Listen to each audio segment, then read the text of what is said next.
मनुष्य में बिल्कुल भी देर नहीं करता जो उसने प्रतिज्ञा करी है। हाँ, जैसी देर कुछ लोग समझते हैं देर हो रही है। बहुत सारे जो यीशु मसीह को मानने वाले, जो पैदा ही बचपन से यीशु मसीह को मानने वाले हैं, वो ढीले पीले हैं लोग।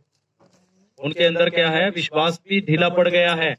वे लोग सोचते देर होगी यीशु मसीह के आने में, 5 कुंवारियों के समान। जो 5 कुंवारियां जिन्होंने कुप्पी में तेल नहीं भरा, ऐसे आलसी हो गए हैं। दिखा के लोग समझते हैं कि परमेश्वर की जो प्रतिज्ञा ना, उस प्रतिज्ञा के विषय में परमेश्वर देर कर रहा है।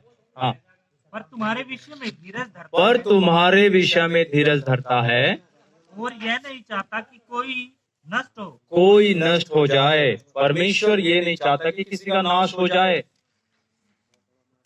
परमेश्वर सबको बचा लेना चाहता है, सभी का प्राण का उद्धार कर देना चाहता है। इसीलिए हमें इस बात को ध्यान देना है कि अगर आपने विश्वास कर लिया है तो आपका पूरा घराना ही उद्धार पाएगा। आप चिंता करने की जरूरत नहीं है। आपने हर समय में रोज सुबह शाम ध्यान ये नहीं देना कि मेरा परिवार का कोई सदस्य विश्वास नहीं कर रहा है, मैं अकेली विश्वास करता हूँ, अकेला करता हूँ, अकेली करती हूँ। चिंता करने की जरूरत नहीं है। परमेश्वर आपके घराने को बचाने के लिए पूरी ताकत लगा दिया है। उसको तो बचाना ही बचाना है। चिंता मत करिए। चिंता करने से आपका जो सफेद बाल है काले नहीं हो सकते हैं। परमेश्वर आपसे प्रेम करता है, उसके प्रेम को समझने की जरूरत है। जो चीजें मांगते हैं ना प्रार्थना में, वो ये देखिए कि सच में पिता मुझे मांगनी चाहिए क्या। मैं कोई ऐसी चीज मांगता हूँ मुझे शर्म आती है, मैं प्रभु क्या मांगू, मैं आपसे क्या मांगू, ये ऐसे चीजें वो मांगने से पहले ही जानता है हमारी क्या क्या जरूरतें हैं। तो जिस काम के लिए बुलाया ना उस काम को ध्यान देने की जरूरत है। यहाँ क्या लिखा है, किसी का नाश नहीं करना चाहता है। तो हमारे दिल में भी क्या होना चाहिए, हाँ प्रभु तो किसी का नाश नहीं करना चाहता, बचा लेना चाहता है। अब बचाएगा कैसे? हमारी गवाही के द्वारा बचाएगा। हमारे जीवन में जो गवाही प्रभु ने दिया ना, उस गवाही के द्वारा बचाएगा। वो हमें लोगों तक पहुंचाने की जरूरत है। वो जो गवाही का लिफाफा है ना, वो लोगों तक दे दीजिए। अब उसका काम है, हमें पहुंचाने की जरूरत है। विश्वास के साथ में परमेश्वर काम करेगा।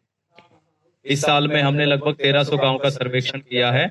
1300 गांव में हरियाणा के 9 डिस्ट्रिक्ट में जा जाके गांव में हम लोग जा जाके देखा है। आज के दिन परमेश्वर का धन्यवाद हो, बहुत कम गांव ऐसे हैं, नहीं तो मोस्टली गांव में विश्वासी आज। हालेलुया। जिस बात के लिए आप और हम तरस रहे थे, वो काम प्रभु कर रहा है हरियाणा के अंदर। और हरियाणा एक ऐसा प्रदेश है भारत देश के अंदर, दुनिया में छठा है तो इंडिया है, और इंडिया में छठाया हरियाणा है। हरियाणा को बदल नहीं पाया कोई भी आज तक, किसी में ताकत नहीं है। पता नहीं कहां से लोग आ गए, लेकिन परमेश्वर चाहता है हरियाणा के लोग ही हरियाणा को बदले, बाहर का कोई नहीं बदल सकता है। अटपटी सी बातें लगती है लोगों को यहाँ पे जब हम जाते हैं, लेकिन हरियाणा के लोग ही हरियाणा को बचा सकते हैं। आपको परमेश्वर ने चुना इसीलिए है ताकि आप बचाएं हरियाणा प्रदेश को। इस बात को दिमाग में डाल लीजिए। मैं उस प्राचीन चर्च को देखता हूँ, जो प्राचीन चर्च प्रेरितों के काम में जब आप पढ़ते होंगे बाइबल को, मैं इसलिए उसमें नहीं जा रहा हूँ कि पता होगा सारे विश्वासी लोग हैं। प्रेरितों के काम का पहला चर्च है। दिन रात कितनी मेहनत करते थे वो लोग प्रचार के लिए, उनके दिमाग में और कोई दिमाग में घुसता ही नहीं था प्रभु मेरे बच्चों को बीमार पड़े इसको ठीक कर दे, क्योंकि मेरे हिसाब से तो उनको बीमार ही ना होते होंगे, मुझे जहां तक लग रहा है। कभी उन्होंने ये नहीं कहा प्रभु मेरे घर में तंगी आ गई है मेरे की तरह, मेरे बच्चे की फीस भरनी है, कभी नहीं कहा होगा उन्होंने। और बाइबल में लिखा है कि वो लोग तो क्या करते थे, दिन रात भागम भाग प्रभु का काम करते थे। विरोध भी होता था, जबरदस्त तगड़ा विरोध होता था, लेकिन उस विरोध के समय में भी वो मजबूत काम करते थे। लोग खुश थे उनसे।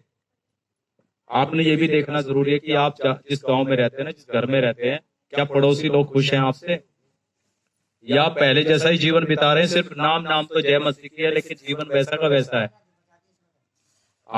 आपका जो जीवन है ना, वही पूरे गांव को बदल देगा। आपका जीवन ऐसा होना चाहिए पूरे गांव को बदल देगा। आप खुद ही सुसमाचार प्रचार हैं। आप खुद क्या है, एक सुसमाचार प्रचार है। 3 बातें बता के हम लोग इसको फिनिश करेंगे। एक उदाहरण के तौर पे निकाल लेंगे मेरे साथ में लूका अध्याय 8।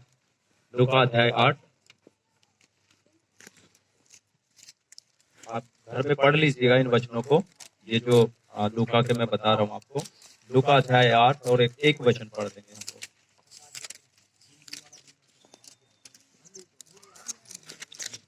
हाँ जी, कोई पढ़ सकता है? इसके बाद वह नगर नगर और गांव गांव प्रचार कहाँ गया मेरा और आपका प्रभु? कहाँ गया?